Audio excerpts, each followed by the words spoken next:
and welcome to my channel. My name is Rose Writes and I write and narrate Miraculous Ladybug fan fiction. Thank you so much to ChocoLuck Chipz for allowing me to use their amazing artwork in my thumbnail. If you haven't checked them out, their info will be linked below, so be sure to do that. They are insanely talented and deserve all of the love. Adrienette April is almost over, so if you've enjoyed it and you've watched all of these, thank you so much. Or if this is your first one, thank you for being here. If you like what you hear, don't forget to like and subscribe to my channel for more fun things. Now then, please enjoy Adrienette April, Day 29, Hamster. They're all so cute! Marinette gushed as she eyed the little fuzzballs. Some nibbled on their food, some sprinted in their wheel, and some laid fast asleep. Which one? Which one? How could she possibly make this choice? All were equally adorable and perfect. Adrian, his new wife whined. You choose. Marinette had wanted a hamster since her childhood, but her parents refused, remarking on the responsibility caring for a pet took, and living in the bakery, well, it wasn't suitable to raise anything except for humans and maybe a goldfish. She had to choose the perfect little companion. Adrian walked down the aisle of the pet store like a commanding officer at a boot camp. He stared at the line of hamsters, inspecting each of them, one in particular catching his eye. A golden brown hamster nestled into the wood shavings like a mother duck sitting protectively over its eggs. The blonde star marking on its back set it apart from the others.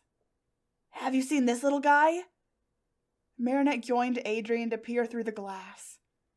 She placed a hand on the glass to greet the little creature that looked back at her curiously. The eye contact appeared human-like, full of understanding. Marinette looked at a piece of paper beside the cage. On it listed the small creature's birthday, a brief history, and, of course, its name. Lulu. Nice to meet you, Lulu. Did that hamster just roll its eyes? Sassy hamster. Okay, yeah. She loved it and its little attitude. Great pick, Adrian. She beamed. Marinette swiftly found a salesperson to get the fluffy hamster so they could bring Lulu to her forever home. The couple was on cloud 9 as they brought her home. What a fine addition to their family. Marinette looked deep into the eyes of the hamster that stared up at her with big blue eyes. It looked more like a stuffed animal like her Hamtaro plushie than a real hamster. You're a quiet little thing, huh? Marinette cooed as she stroked Lulu's back. Most hamsters made chittery noises, but this one sat only making prolonged eye contact. Lulu whipped her head around, looking at her new surroundings, before staring at her new owners. Squeak, squeak, the hamster chirped. Marinette looked at Adrian, eyebrows hugging. Did that hamster say squeak? Not an actual squeak, but the word? Marinette brought her face close to the cage, met with eyes staring at her fearfully. Did you say squeak? Lulu's eyes widened, shaking her head. Then, as if realizing that hamsters don't do that, she burrowed herself deeper in the wood shavings, throwing some on top of her until they were one. You understand us, don't you? What are... Adrian began to question, but before he could finish, a blur zoomed through the cage. This wasn't a hamster at all. The newest member of the Agreste family was... Marinette didn't even know. What are you, a detective? The creature spoke, looking around the room. She zoomed from the window, phasing through to sneer at the traffic below. You got a refrigerator in here? Her voice spoke with a squeaky lilt that matched her small persona. You're... Marinette started, holding out a hand. The hamster fell into her palm gently, rubbing her fluffy face with her arms. Kwame? Adrian asked, petting the top of her head. She twirled in a circle, striking a heroic pose. Sure am. The name's Twiggy. Now, Where are we on the whole refrigerator thing? She said, absently rummaging through a drawer. Fabric and scissors flew through the air, followed by sewing needles pressed into a pincushion. Twiggy, I thought your name was Lulu, Marinette said, narrowly dodging a pair of fabric shears. Adrien swerved to the floor, picking up items as quickly as Twiggy could throw them. He slammed the drawer shut, leaving Twiggy to fly off into another direction. She scoffed with a roll of her huge ocean eyes. Lulu, no way! Exhausted, she flipped herself tummy down on Adrien's shoulder, appearing half asleep. Had Marinette really bought a Kwami? But how? And why was Twiggy at the pet store? So, Twiggy, what were you doing there? Adrien said, the hamster Kwami lazily staggering to Tiki's tiny polka-dotted bed perched next to the window. Having someone wait on me hand and foot. Pet me and feed me, sign me up, Twiggy said through a yawn. Adrien chuckled lightly. You remind me of Plag, my Kwami. Of course, Plag couldn't resist protesting. How dare you!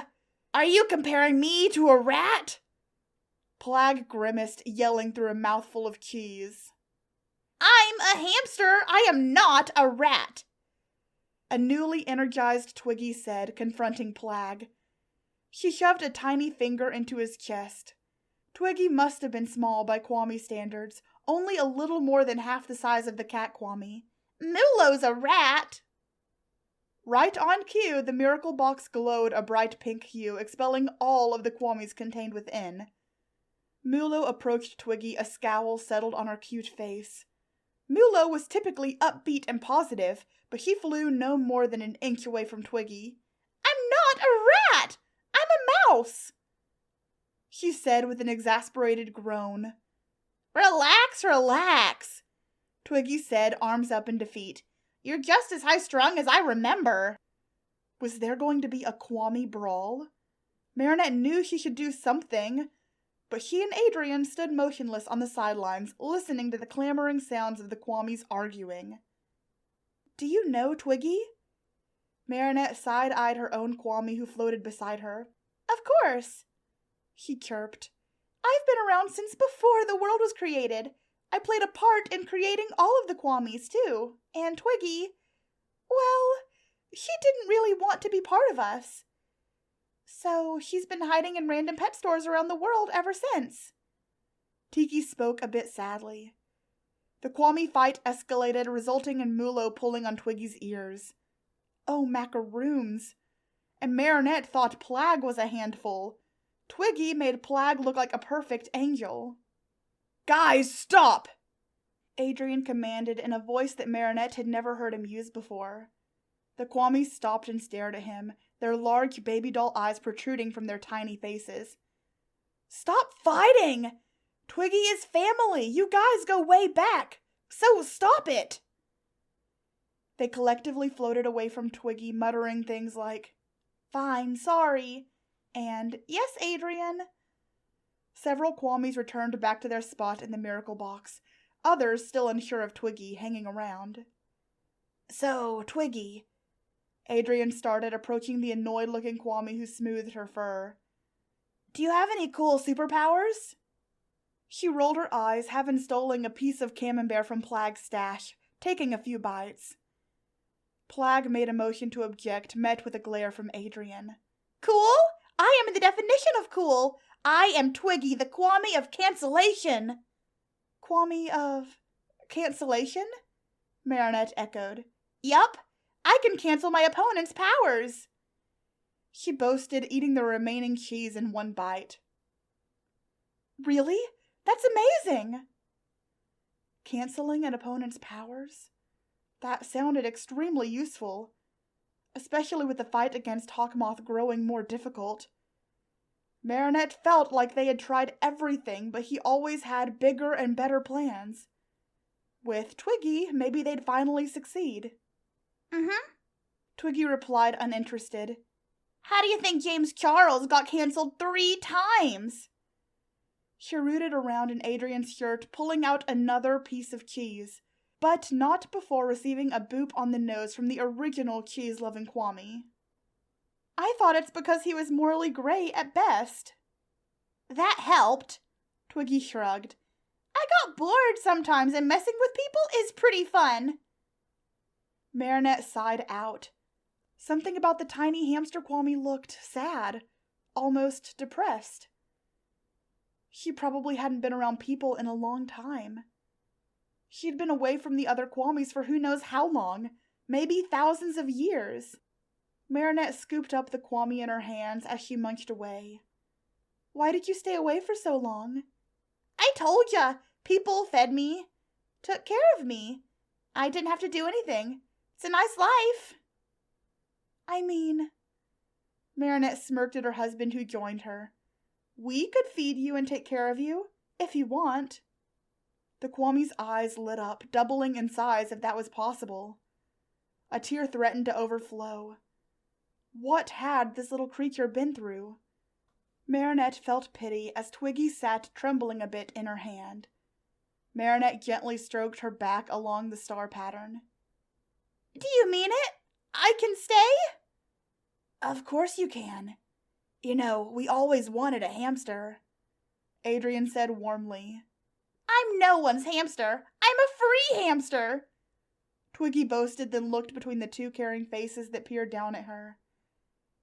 But staying here wouldn't be so bad, she admitted. Then it's settled, Twiggy. Welcome home. Twiggy nuzzled her fuzzy face into Marinette's cheek, the remaining Kwames applauding. It took a few thousand years, but Twiggy felt safe and wanted. Twiggy found a home. Thank you so much for listening. If you enjoyed this video, why not give it a like and maybe subscribe? Stick around, we have a lot of fun here. Also, drop me a comment down below. If you're not sure what to comment, say, "Welcome home, Twiggy." And as always, stay miraculous.